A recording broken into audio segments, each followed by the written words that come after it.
بسم الله الرحمن الرحيم الحمد لله والصلاة والسلام على رسول الله. We continue reading from Imam Al-Ghazali's Al-Risala al-Ladunniyyah on direct learning from Allah subhanahu wa ta'ala, and we are using the Arabic edition of the Royal Al-Bayt Institute for Islamic Thought, edited by Dr. Muhammad Ahmed Sharif. We are on page 65 on the فصل في بيان طرق تحصيل للعلوم, and this is the equivalent of chapter 5, Margaret Smith translation of 1938, published in the Journal of Asiatic Society. We are at the bottom of page 360. Setting forth the methods of studying knowledge. Imam Al-Ghazali said,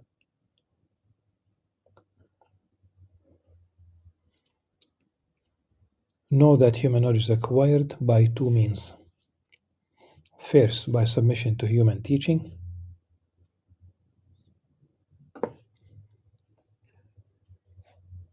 and the second,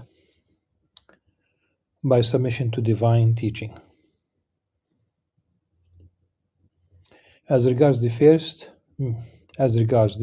means, it is a familiar method and a path which is easily perceived.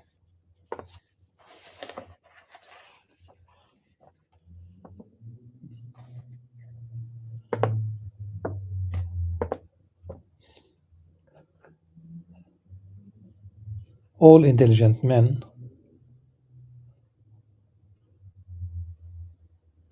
by intelligent, rational.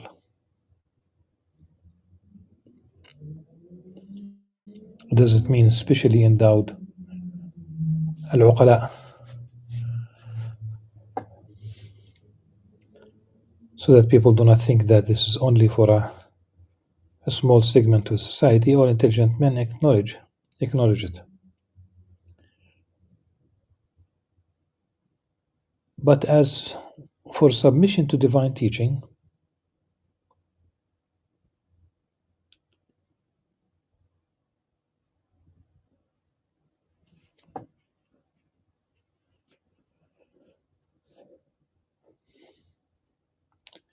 it is of two aspects, one of them from without, and it is acquired by the acceptance of instruction.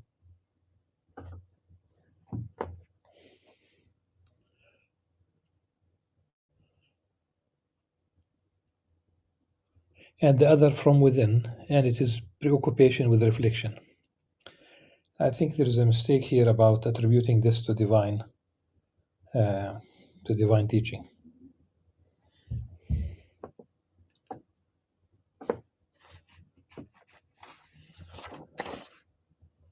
This is still about the human teaching, because the human teaching, you perceive something outside you, or you deliberate, you think, you ponder upon what you have seen, or simply about what you could think. Since, for example, math is not something you might, of course, receive instruction. But let's talk about the first person who figured out certain mathematical equation. It's not instruction, and it's not external.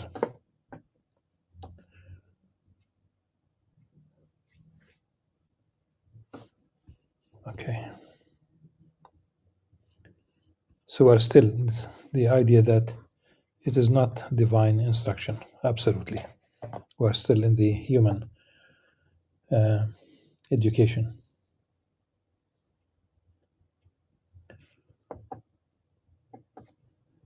Now, this inner reflection takes the place of study in the outer sphere. For learning is what one person gains from an individual,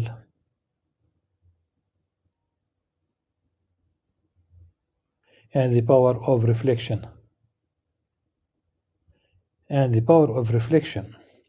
is what the soul gains from universal soul,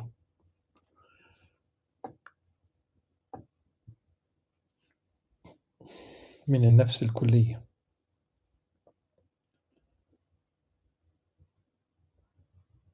And the universal soul is stronger in influence and greater in power of teaching than all learned and intelligent men.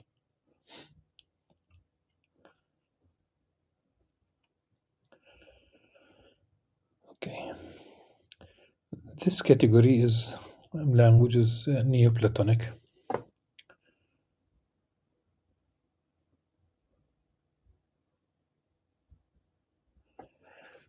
He continues by saying,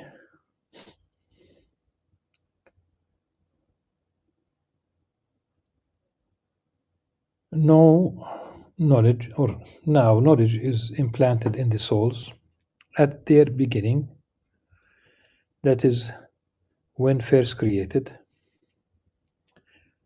with potentiality, like the seed in the earth and the gem in the depths of the sea, or in the heart of the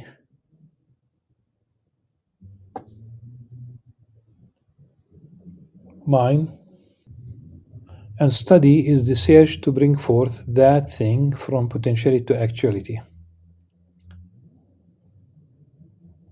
We'll stop here for a second and think about what has just been said.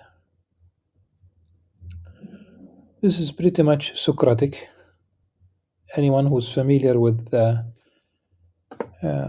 Plato's dialogue may know. In the middle of the dialogue, Meno challenges Socrates to prove his theory of knowledge, that knowledge is already in the person, because you have to think about the notion of incarnation, and that people at the moment of birth, they do have knowledge from the previous life, but they forget, at the moment of birth. So Socrates calls the slave boy, and he asks him a question in geometry. It doesn't make much difference. It's about how to double the area of a square. After a couple of initial fails, Socrates guides the slave boy, and he comes up with the right answer, meaning that the slave boy had the information, had the knowledge, had the answer already in potentiality, and Socrates simply, as a teacher, he will bring that from potentiality to actuality. Now, I cannot really say why this text is here in the if knowledge is already there in the soul, then why ponder upon the universe? Why learning? Why seeking knowledge? Why? Yes, because ultimately, if one is going to answer the question whether this text really belongs to Imam Ghazali, one has to think about all these moments, all these texts where we stopped and we said, why would Imam Ghazali say this? Why would Imam Ghazali adopt this? Why would... I think this is important ultimately for the answer. So from potentiality to actuality, for the soul of him who is taught resembles the soul of the teacher, owing to similarity of nature. And the learned man is like the sower, and the learner is deriving profit, is like the earth, and the knowledge with its potentiality is like the seed, and that which is actuality is like the plant. Then, when the soul of the learner is perfected, It will be like the tree which bears fruit, or the pearl brought forth from the depths of the sea. Now, when the bodily powers prevail over the soul, the learner has need of more study and must spend more time on it, and he must endure trouble and much weariness in the search for profit gain. But when the light of reason prevails over the sensible qualities, the seeker, with but little reflection, can dispense with much study. Receptive soul, through a single hour's reflection. A single hour's reflection gains what the unreceptive soul does not gain by a whole year's study. The unreceptive, the ignorant, and here we talk about by choice. People who have the ability, but simply they do not want to invest, they don't want to study, they don't invest really in education. That's what I mean. And it's not about money, it's about effort, it's about time. As some scholars said, it's poetry. I spend the night in study, and you spend it in sleeping. Then you'd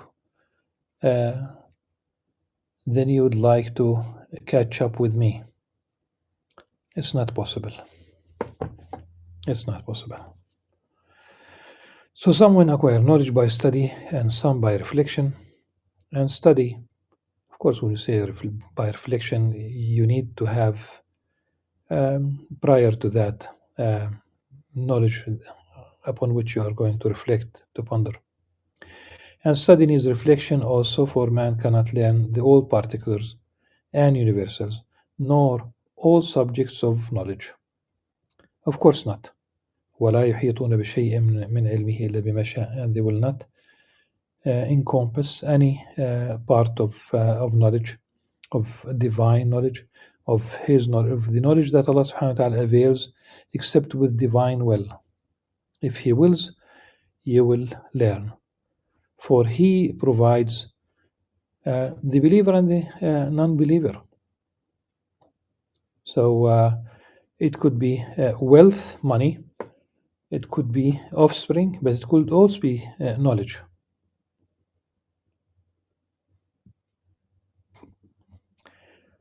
But he learns something, and through reflection infers something from what has been learned. For most of the speculative sciences and the practical arts are the result of inference by the souls of the wise. Through the clearness of their understanding and the power of their thought and the keenness of their conjectures, without a great deal of study and acquisition.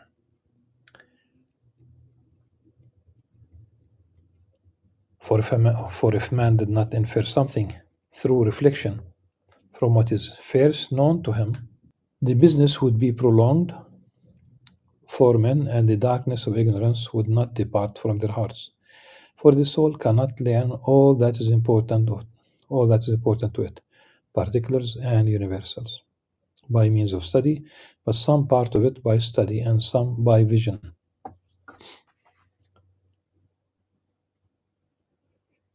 By vision, because in English, bin nazar, this is not about vision. Of course, nazar, you could use it for nazar, nazara. That's really like you talk about seeing and visualizing, and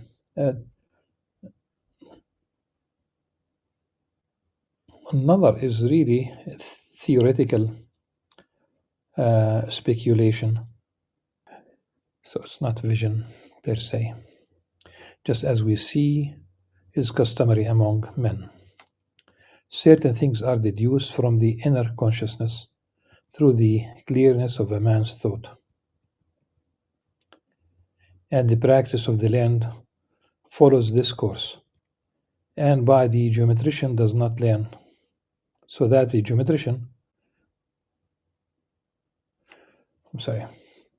and the practice of the learned follows this course, and by this means the foundations of the sciences are laid, so that the geometrician does not learn all that he will need for the whole of his life, but he learns the universal principles of his science and its axioms. Then after that he infers and compares.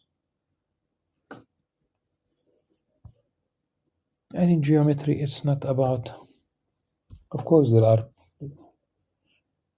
there are practical aspects of geometry in math, and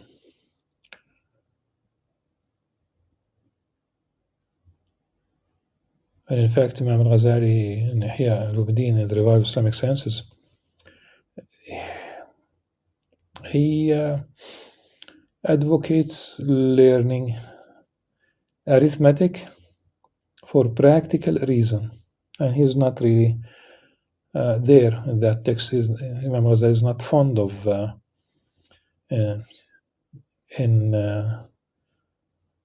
theoretical math that has no direct practical application.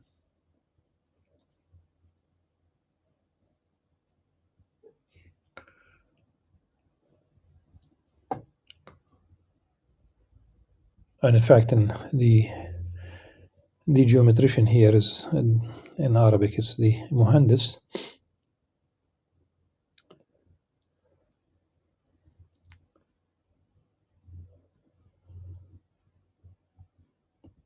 And there is also the practical. I'm sure that, and I know that in simple projects of small scale buildings, the building carpenter knows exactly how to square a building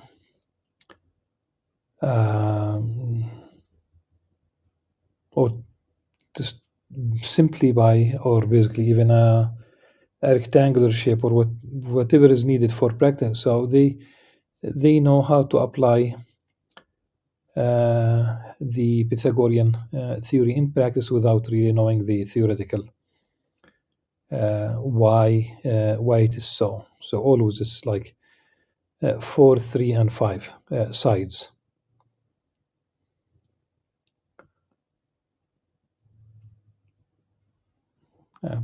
Probably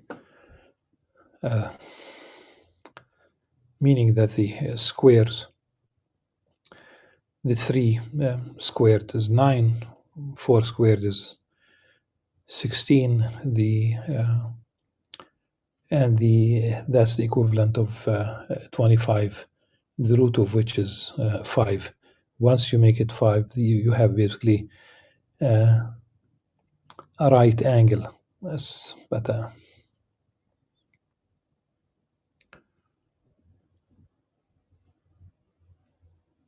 so also the physician is not able to learn in detail all the diseases of persons and their remedies, but he reflects upon what is known to him as a whole and cures each individual according to his constitution.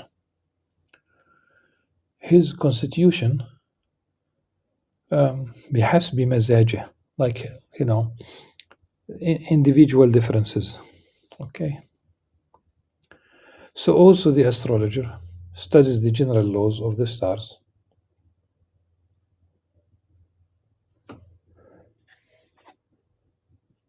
What we call astrophysics.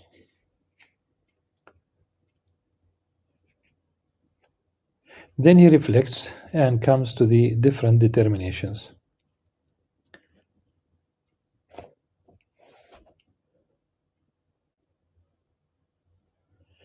Now in brackets the translator said it's the horoscopes, and this is really, it has been mentioned before, and I said that this is really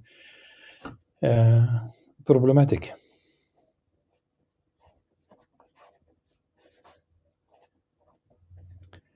So it is with the jurisconsult, and the man of letters.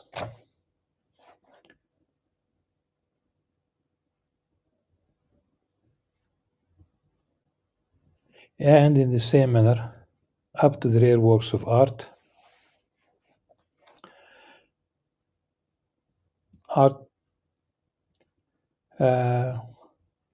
Here is industry, of course, small scale. Artisans. Okay. Art here as an artisan. There's a product. For one invented a musical instrument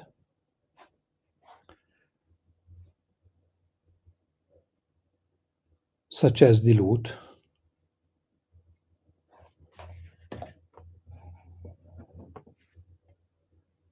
by means of his reflection.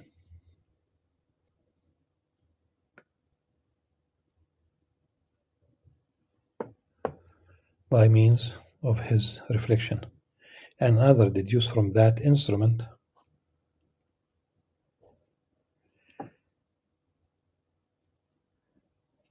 another instrument. So likewise, all the arts. Of course, this would be, since this is really a musical instrument with strings, I think that Imam Al-Ghazali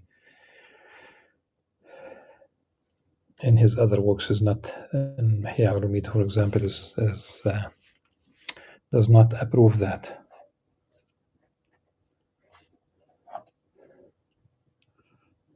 Al-Oud.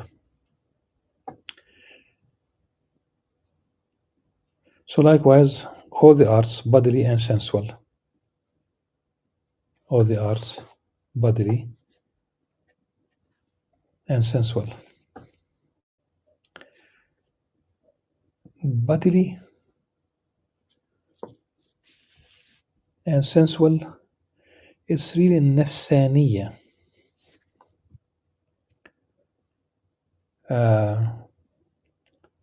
Bodily, like physical and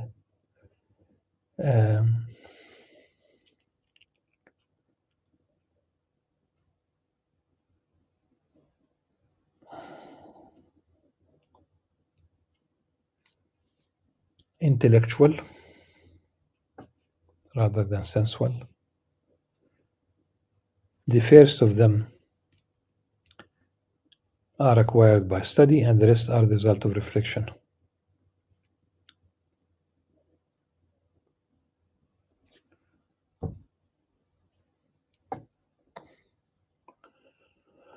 And when the door of thought has been opened to the soul, it has learned how to reflect and how to return by way of conjecture to what was sought, and this man's heart is expanded, and his understanding is opened,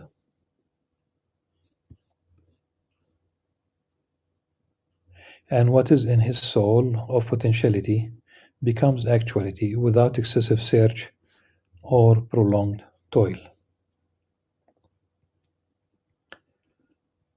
Again, that's really,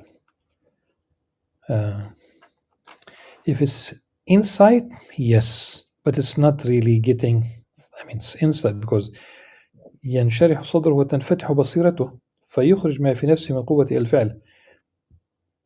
The first two parts are acceptable. The second, we talk about as if he is really extracting something that has already been there, that's pretty much Socratic. The second part, of course, is the divine revelation, and that, inshallah, we will deal with tomorrow. بإذن الله عز وجل. Until then, سبحانك اللهم وبحمدك نشهد أن لا إله إلا أنت نستغفرك ونتوب إليك والسلام عليكم ورحمة الله وبركاته.